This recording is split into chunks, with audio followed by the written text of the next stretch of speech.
January 13, 2006. 300 Argentine police officers surround Rio.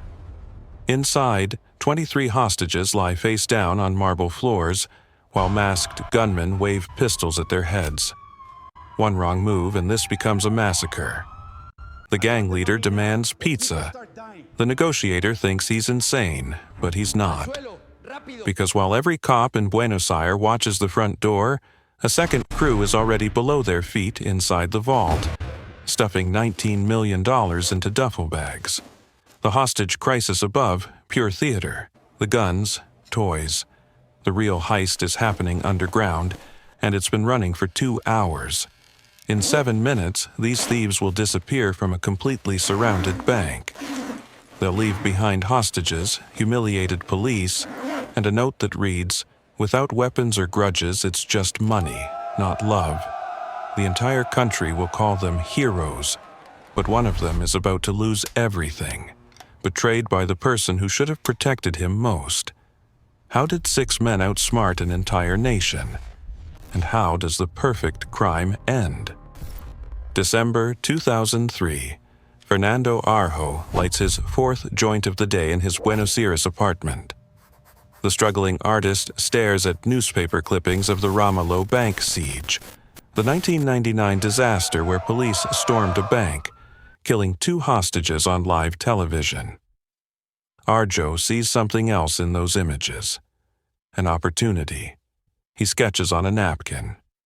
What if robbers could disappear from inside a surrounded bank? Not through shootouts or surrender, through magic. He calls Sebastian Garcia Bolster, his high school friend, who fixes motorcycles in a garage outside Buenos Aires. Bolster's hands, scarred from years of welding, build anything.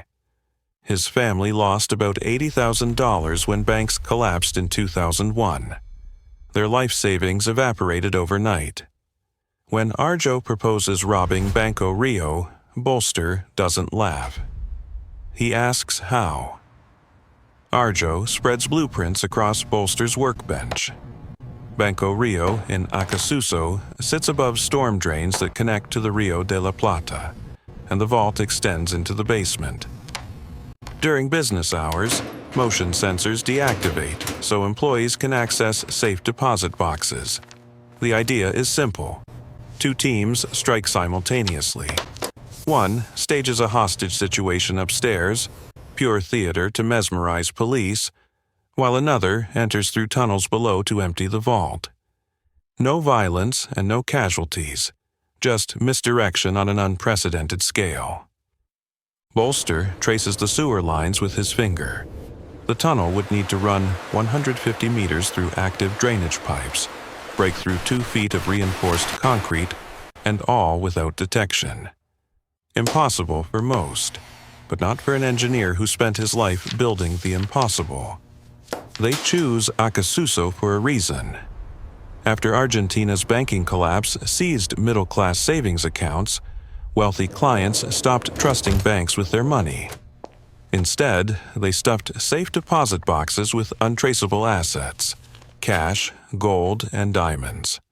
Box rentals in Acasuso cost triple the city average because clients here store fortunes.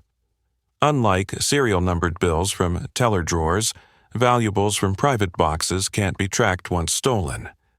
The perfect score for men seeking revenge against the banks that destroyed their country. Arjo drafts the operation like a screenplay, complete with dialogue and stage directions. The ground team becomes actors. The heist becomes the movie. Every phone call, every demand, every pizza order serves a purpose, buying time for the vault team below. He calculates they need exactly 2 hours and 7 minutes to crack enough boxes. The hostage drama must last precisely that long. 1 second too short, and the vault team gets caught. 1 second too long, and the police might check the basement. The margin for error is 0. By January 2004, they're ready to recruit the team. But who joins a suicide mission against 300 cops? And which member of this crew will ultimately destroy them all from within? January 2004. Ruben Beto Dieter sits in a Buenos Aires pool hall, chalking his cue when Arjo approaches.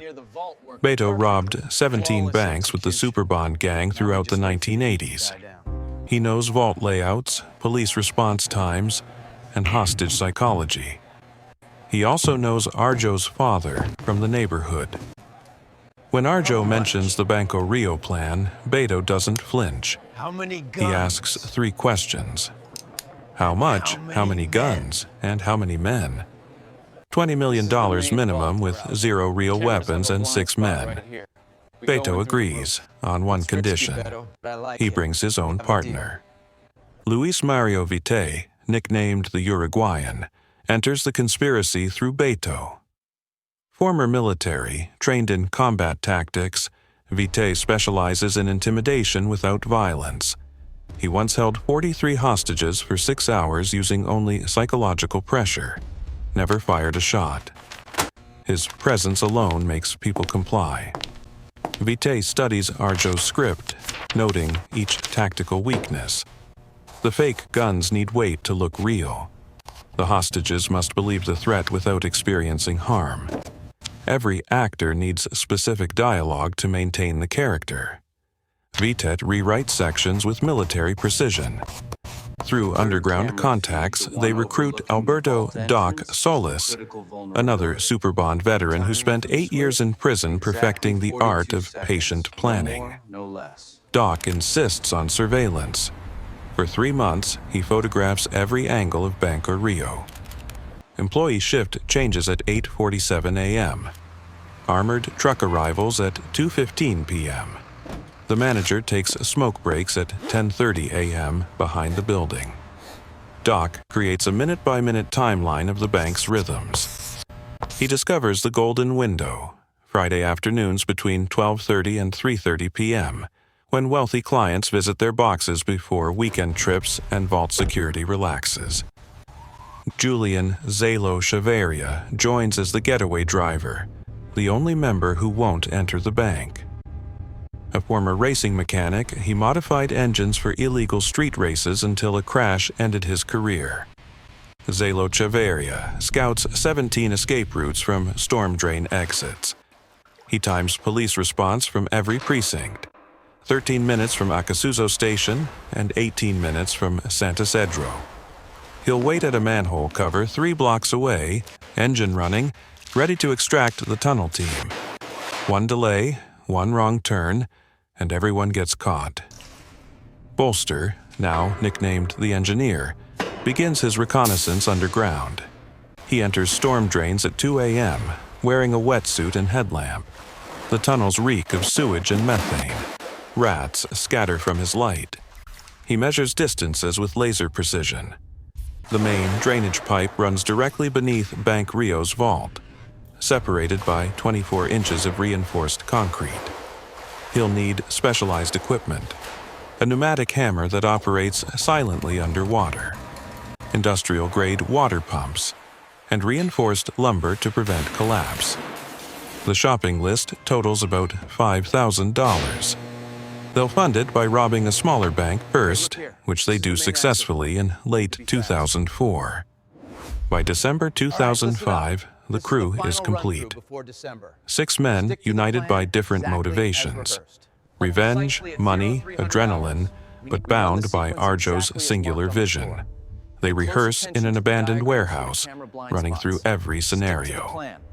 What if police storm early? What if a hostage has a heart attack? What if the tunnel floods? They drill responses until reaction becomes instinct. Arjo makes them memorize their lines like Shakespearean actors. This isn't just a heist. It's a performance that will play on every television in Argentina. But can Bolster actually break through 2 feet of concrete without triggering alarms?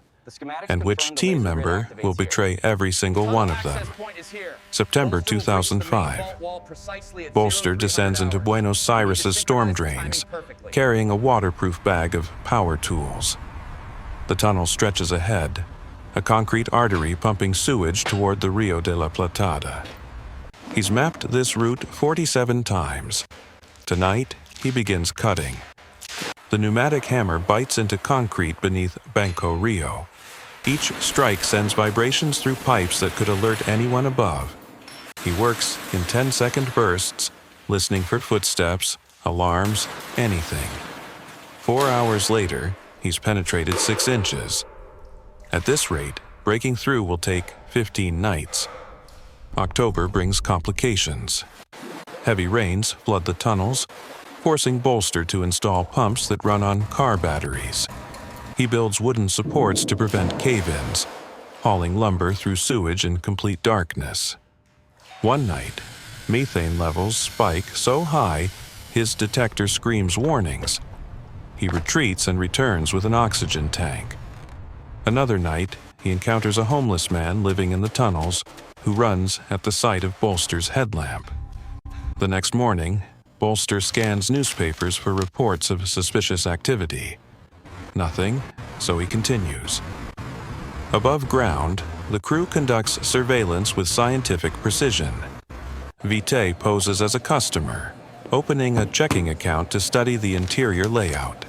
He memorizes camera angles, 13 total, with blind spots near the basement stairs.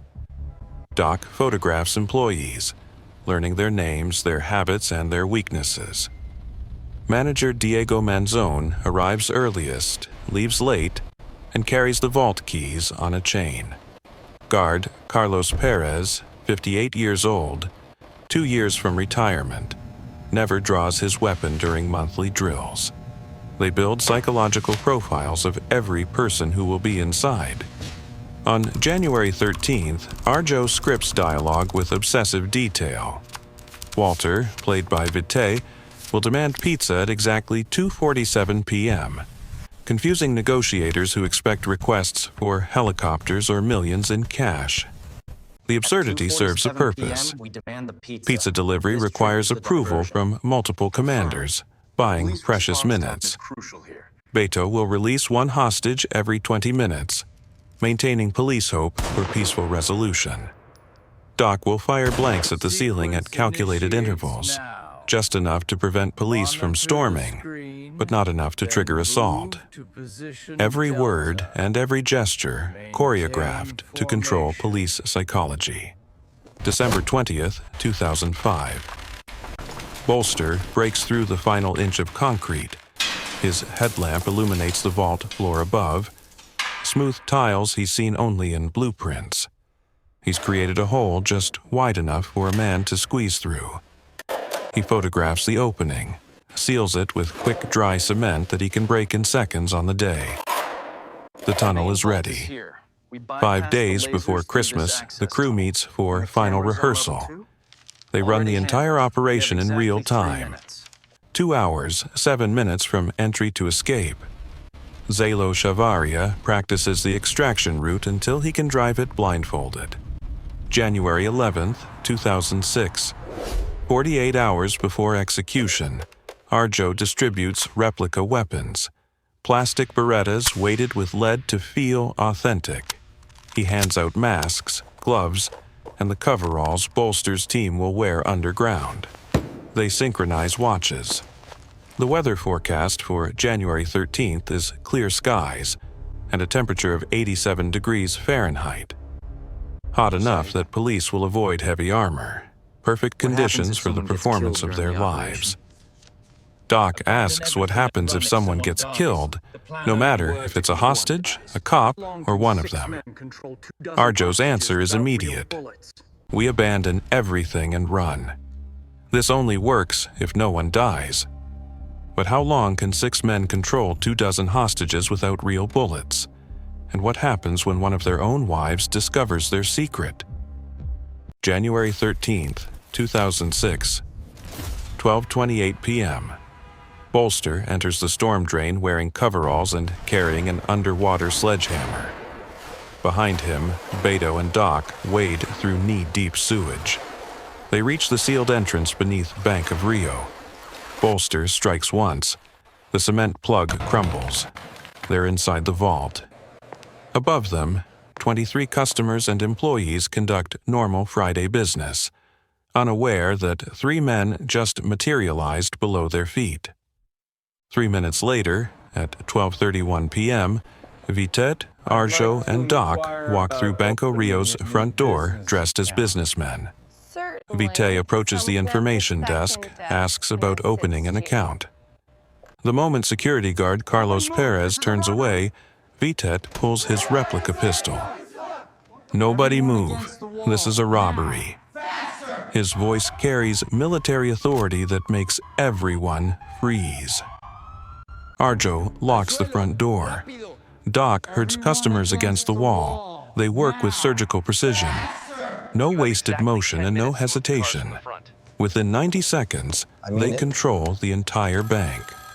By 12:45 p.m., police received the first emergency call. By 12:52 p.m., 40 patrol cars surround Banco Rio. By 1:15 p.m., 300 officers establish a perimeter.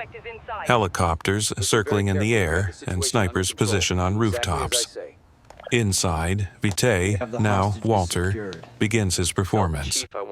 He calls the police, sounds reasonable, almost apologetic.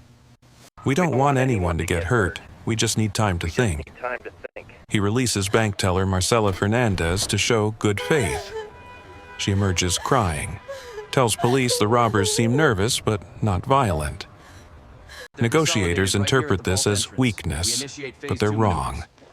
1:30 p.m., in the vault below, Bolster's pneumatic ram destroys safe deposit boxes in seconds. Box 73 explodes in a shower of euros. Box 91 contains gold coins dated 1892. Box 156 holds bearer bonds worth $2 million. They work systematically: left wall, back wall, and right wall. Some boxes contain family photos, love letters, deceased relatives, ashes. These they leave untouched. Others burst with cash so dense it seems fake. One box holds nothing but cut emeralds that scatter across the floor like green stars. They stuff everything into waterproof duffel bags. At 2:47 p.m., Walter makes his pizza demand. The negotiator actually laughs. "You want pizza now?" Walter insists. 30 boxes, assorted toppings, enough for hostages and robbers. The request travels up the chain of command. The commissioner laughs and the chief laughs. Everyone laughs at these amateurs demanding food during a siege. They approve the order. At 3:05 p.m., delivery drivers approach under police escort. The smell of oregano and cheese fills the bank. Hostages eat nervously. One woman later describes it as the most surreal meal of my life. Police psychologists interpret the feast as a positive sign. The robbers are humanizing their captives. 3:27 p.m., Bolster's team has cracked 143 boxes. The duffel bags bulge with approximately $19 million in mixed currencies, gold, and jewels. Bolster checks his watch.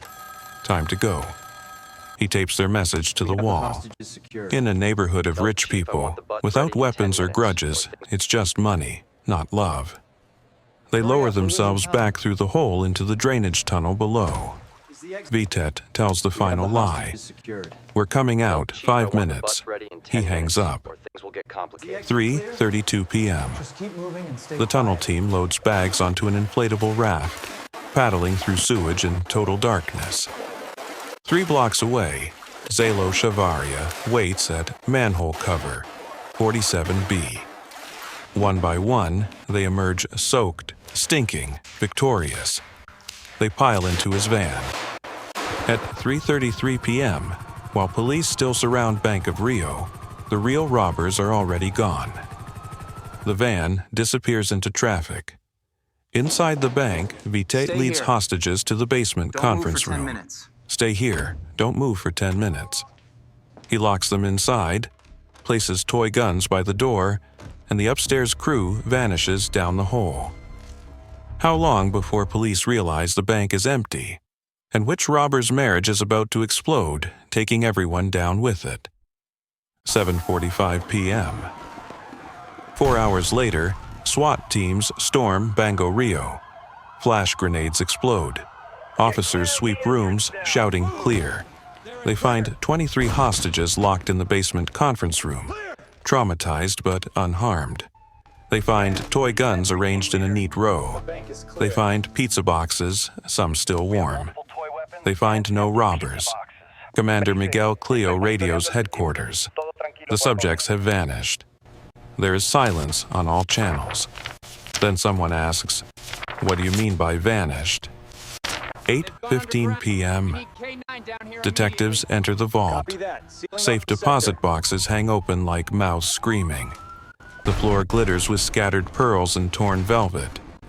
A detective kicks aside gold certificate papers, worthless without their bearer bonds. Then he sees the hole, a perfect circle leading into darkness. He aims his flashlight down. The beam disappears into storm drains that stretch for miles beneath Buenos Aires. The note on the wall mocks them. Without weapons or grudges, it's just money, not love. One detective whispers what everyone's thinking. They played us. Within hours, the story dominates every screen in Argentina. News anchors struggle between outrage and amazement. Banco Rio robbers disappear like ghosts. The heist of the century. Police fooled by pizza and toy guns. Talk show hosts debate whether to condemn or applaud. Callers flood radio stations. Most support the thieves. They rob the rich without killing anyone, says one caller. They're heroes. After banks stole billions during the 2001 collapse, many Argentines view this as poetic justice. International media descends on Buenos Aires. BBC calls it brilliantly audacious. CNN interviews hostages who describe their captors as polite, even entertaining. Maria Cristina, the manager dragged to the window, reveals Walter apologized while using her as a prop. He said, "I'm sorry, Senora, but the police need to see this." The toy guns become instant symbols. Photographs show forensics teams bagging children's pistols as evidence. One newspaper runs the headline, "They robbed us with toys." Police launch Argentina's largest manhunt. Forensic teams vacuum every inch of Banco Rio. They find bleach poured everywhere, destroying DNA evidence. They find hair clumps that trace to various beauty salons. False clues planted to waste time. The abandoned van contains nothing. The tunnel offers no fingerprints. Detectives interview 300 witnesses, analyze 10,000 hours of footage, and chase 1,400 leads. Every trail ends nowhere. The robbers seem to have genuinely vanished. By February 2006, the investigation stalls. There are no suspects, no arrests, and no progress. The Interior Minister promises results soon. The Justice Minister demands immediate action, but the public laughs at both. Graffiti appears across Buenos Aires. Banco Rio 6, Police 0. T-shirts with toy guns sell out. A cumbia song about the heist tops local charts. The robbers have become folk legends. But in a modest house in Buenos Aires province, Alicia Dulio watches her husband Beto count stacks of $100 bills. She knows where that money came from, and she's about to make a decision that will destroy everything. What drives a wife to betray the father of her child? And how much of the $19 million will police actually recover? February 15, 2006. Alicia Dulio finds $73,000 hidden inside her bedroom wall. Her husband, Beto, tore open the plaster while she was visiting her mother, stuffed cash behind insulation, and sealed it with fresh drywall. She only discovered it because the paint doesn't match. This is the third time she's found money. First under floorboards, then inside the water heater, now the walls. Her house has become a vault. She knows about the Banco Rio heist. Everyone does. She knows Beto was involved. What she doesn't know is that he's planning to leave her. Beto tells friends he's moving to Paraguay with his girlfriend, a 23-year-old named Claudia he met at a nightclub. Alicia discovers the affair through text messages. She confronts him, but he denies everything, then admits everything, then promises to end it. 3 days later, she follows him to Claudia's apartment. When she pounds on the door screaming, neighbors call police. Officers arrive to find Alicia Dulio crying in the hallway, shouting about stolen money in Bank Rio. They take notes, and one detective recognizes the significance. 5 days later, Alicia walks into federal police headquarters. She provides names: her husband, Beto, his friend Vitae, and someone called Doc. She describes planning meetings in her kitchen while she served coffee. She overheard tunnel discussions, gun rehearsals, and pizza strategies. She knows they used toy weapons because Beto laughed about it for hours afterward. She doesn't know about Arjo or Bolster. Beto kept her partially ignorant for her own protection, but she knows enough. Detectives promise protection for her and her 7-year-old son. In exchange, she gives them everything. March 7, 2006. Pre-dawn raids strike simultaneously across Buenos Aires. Police smash through Beto's door at 4:47 a.m. They find him sleeping beside $970,000 in cash. Don't move. He doesn't resist. Put your hands behind your back now. At 4:48 a.m., they arrest Vited at his mother's house. At 4:51 a.m., Doc surrenders peacefully at his apartment. Within hours, subsequent raids capture Arjo, Bolster, and Zelo Chavarria. The only evidence is Alicia's testimony and the money in Beto's house. The rest of the $19 million remains hidden. 1 week later, news breaks. Banco Rio gang captured. The public reacts with disappointment. Polls show 68% of Argentines wanted them to remain free. Lawyers volunteer to defend them pro bono. Crowds gather outside the courthouse, chanting support. Even hostages express sympathy. Several refuse to testify, saying they were treated well. The prosecutor faces an unusual problem: jury sympathy. These aren't violent criminals who terrorized innocents.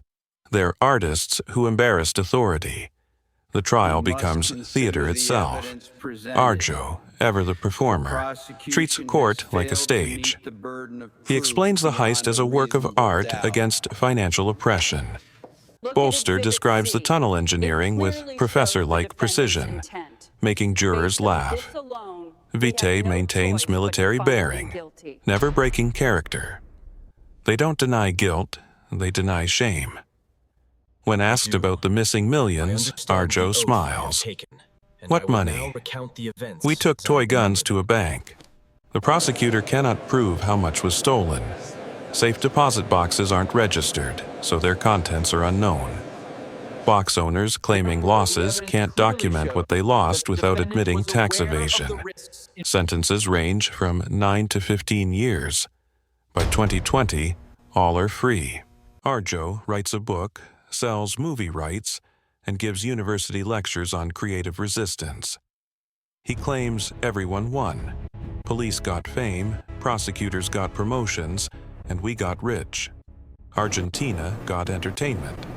The missing $17 million never surfaces. Some believe it's buried, others think it was spent. A few suspect the robbers invested it, living off interest while serving time. The greatest magic trick in criminal history succeeded completely. They robbed a bank using pizza and toys, vanished in plain sight, and became folk heroes despite capture. They proved perception beats reality, that controlling the narrative matters more than controlling weapons. They turned crime into art, humiliation into admiration, capture into victory. Except for Beto.